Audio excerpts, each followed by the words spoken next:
8 games into the League Two season, what have you learned so far? Yeah, I've learned that you have to try and get consistency in your game, and it's going to be difficult. And I think a lot of teams are having the same problems.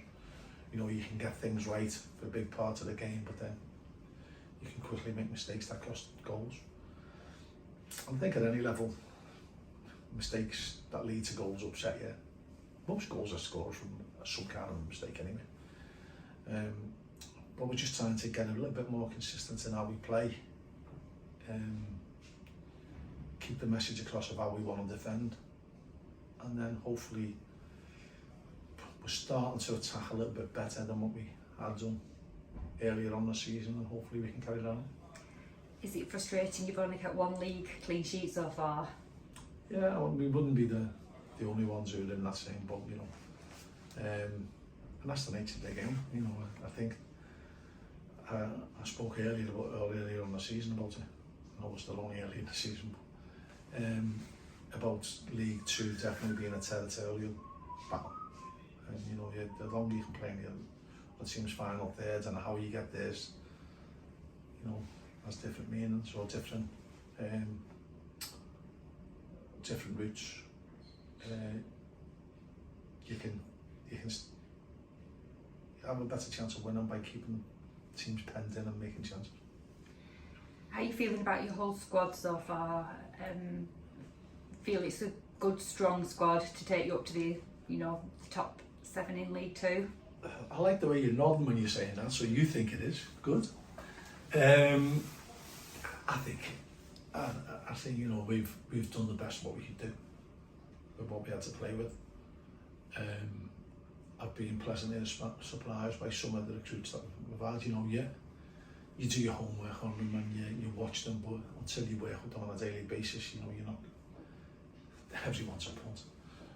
And so, you know, the loans I've been pleased with, the return to form from some of the players I've been pleased with that we had last year as well. And, you know, what we have got now is we've got a lot of players chomping at the bit to get involved. We haven't got that big an injury list, which means selection problems, which is something that we craved, and we didn't really have that last year. The team was more or less picking itself on a weekly basis. And we've got, when you've got competition for places, it means people can't rest on the laurels. Well, Jack Nolan's had a good start to the season, and unfortunately he missed out for him on Saturday. And we had a good win. That doesn't mean that, you know, he won't come into the reckoning. And every player's got to push each other. And I think when we get that situation, although people are disappointed that they're not playing, they're doing their best, and they're having an impact on the team by keeping them players on the touch. I take it one player you've been pleasantly surprised is Brad Hills, because he's really settled in both on and off the pitch, hasn't he? Yeah, you'd never dream he was 19, would you? He's done really well.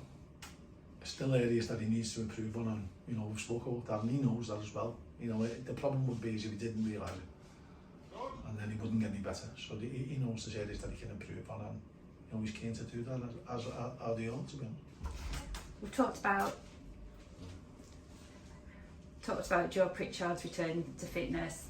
How brilliant has that been? How good was it to see him out on the pitch on Saturday and score a goal? Yeah, you know, it was a lovely little cameo from him. You know, made a goal, scored a goal. You know, Joe knows that his problems are going to be, not his problems, his mission now is to stay fit, because we know that the quality's there, and that's not an issue. It's just getting them on the pitch. So the welcomeness for Joe is not going to be his ability, it's going to be his availability, and hopefully he will be available for lots of games. And Tommy Lee to get 2 goals, because we did mention that, you know, there were clubs interested in him. You know, and he did suffer a little bit at the start of the season. It must do his confidence the world of good. Yeah, I mean, he had gone through a spell last couple of weeks where he was, as my dad would have said, he's lost a fiver and found a pound.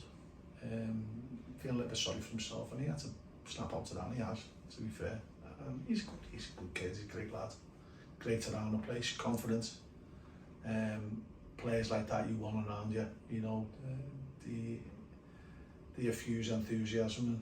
And, you know, he just lost that a little bit, but you know, we've been champion this week already, so good. And was Longello to get off the mark for the season as well? That will be a boost for him. Smashing goal, a great goal. You know, he started that move off. And any young coaches out there, when we were going through our initial coaching badges and when the prelims were out many moons ago, that's a classic example of third man run. And now when it gets executed, it's very difficult to stop. Tranmere on Saturday. Obviously they haven't had the best of starts. What do you expect from them? Well, you know, it's too early to whether people have had good starts or bad starts, in my opinion anyway. Change the manager, still got, you know, the same personnel, but you'll have a different outlook on it, Nigel. And Nigel's very experienced, he knows the game, he's managed all levels. And, you know, I watched the game against Coley and they give a good account of themselves. We were very disappointed to concede late on. I don't think they deserve to lose the game. So they'll be enthused by that. He'll be enthused by that he's got some kind of reaction. And that's no disrespect to the indoors, you know. He's like us all. You're only trying to do your best, and you know sometimes you've just got to go into the hands of the players. And so, you know, you're trying to get your players always to try and play as well as they can for you, to commit themselves as well as they can for you. And so it just becomes another person trying to do that. And we've got to play like we know we can play. If we want to try and take any kind of guidance, it's the performances we put in against Notts County and Salford. I know we lost to Notts County, but the performances were good away from home. And we've got to play that way. And we've got to try and cause them problems, because they will cause us problems. You know, we know that, we know what they've got. And you know, we've got to try and make them focus a little bit on us and try and have an influence on how the pattern of play, or how the pattern of play that the game takes shape. Do you think 8th place is a fair reflection of where you are so far? I still think it's too early to look at league tables.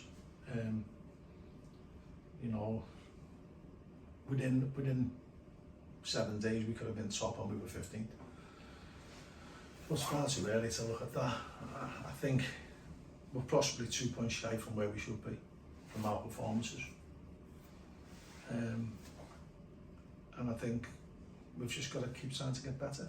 And as I said before, there's still predominantly a young set of lads in there who are still learning the game. A lot of them haven't played a lot of big football. So we've just got to try and emphasise the way we want to play, and then try and get them to carry out what we think they can do, and then try and let their individual abilities shine through.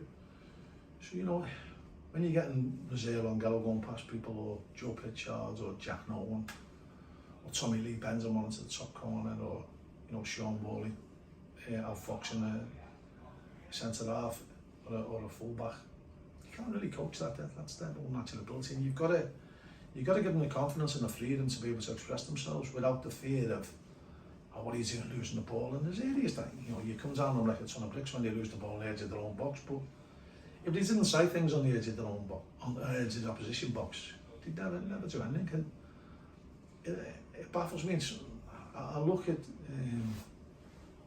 lots of chances that present themselves to score a volley, and no one takes them on. And you're never going to score a world-class volley if you don't take them on. And so I've got no problem with players trying things that they think they can execute. You know, that's what we want to see. We want to see attacking football. We want to see entertaining football. You know, the fans went home on Saturday, you know, delighted with the 4-1, but I wasn't overly enamoured with the performance. I think that we can get better. Certain aspects of it was very, very good, but if you rest on your laurels because you won 4-1 and not analyse how you play, you'll quickly go backwards. Any injury doubts for the weekend? Not that I know of. I know Josh Andrews has had a wisdom tooth out. That shouldn't stop him, should it? I hope not. Apparently it's the size of a tiger's though.